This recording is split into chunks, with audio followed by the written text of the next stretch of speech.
బాగానే సింగారించుకుని బయలుదేరేరే. ఎక్కడికో? టెంకాయ తీసుకుని నెత్తి మీద కొట్టడానికే ముసల్దానా. కళ్ళకి చెత్వరం వచ్చిందా? గుడికి వెళ్తున్నాం కనబడ్డంలే. ఆ ముక్క టెంకాయ కొట్టినట్టు కాకుండా ప్రసాదం పెట్టాడు చెప్పి చావచ్చుగా సన్నాసి. బావే ముసల్దా. అమ్మమ్మ నువ్వు ఊరుకో. వెళ్ళిరండి. మమ్మల్ని ఆశీర్వదించండి అత్తయ్య. మమ్మల్ని కూడా అత్తయ్య.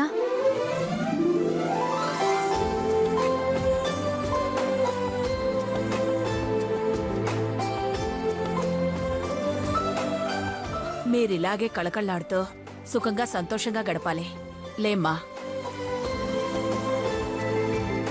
నువ్వు నమస్కారం చేసుకోరా. అమ్మ ఏదంటే జరిగిపోతుంది. వేరు కాపురం పెట్టమంది, పెట్టబోతున్నావు. మ్యారేజ్ డే ఫంక్షన్ జరపాలంది, జరుపుకోబోతున్నావు. గుడికి వెళ్ళమంది, వెళ్తున్నావు. సుఖంగా సంతోషంగా ఉండాలని దీవించింది, ఖచ్చితంగా ఉంటాం. అదేరా నా భయం.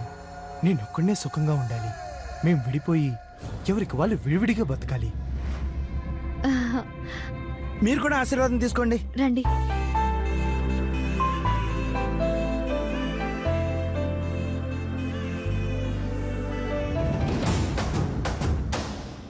నీ పెళ్లి పెటాకులు కావాలి.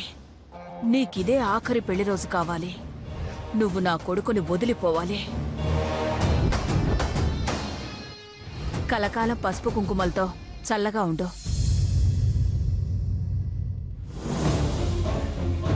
ఈ దరిద్రాన్ని వదిలించుకొని తిరిగొచ్చి నేను చూసే గొప్పింటి సంబంధం చేసుకుని నా పేరు నిలబెట్టు.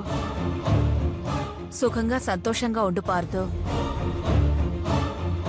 నేను కోరుకుంటుంది అదే అమ్మా.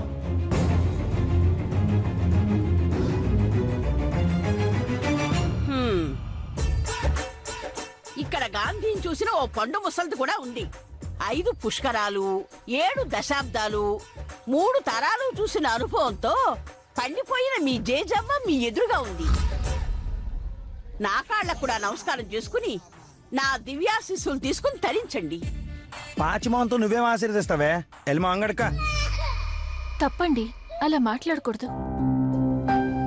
వరుదిని, మీనాక్షి, మీ జేజ ఆశీస్సులు కూడా తీసుకోండి. అలాగే అత్తయ్య, రండి.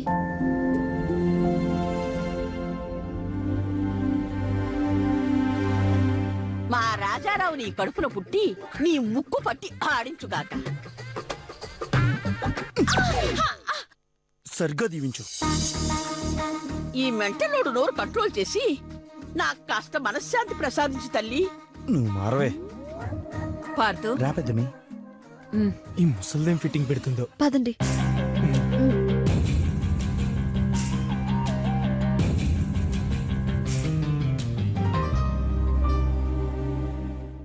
లవకుశ సినిమా చూసి తెగ ముచ్చట పడిపోయింది మీ ఆవిడ. సీత గీతే నీ తలరాతగా మారి లవకుశలకు జన్మనిత్తోగాక. నాదేముంది జజవ్వ, అంతా మా ఆయన చేతుల్లోనే ఉంది.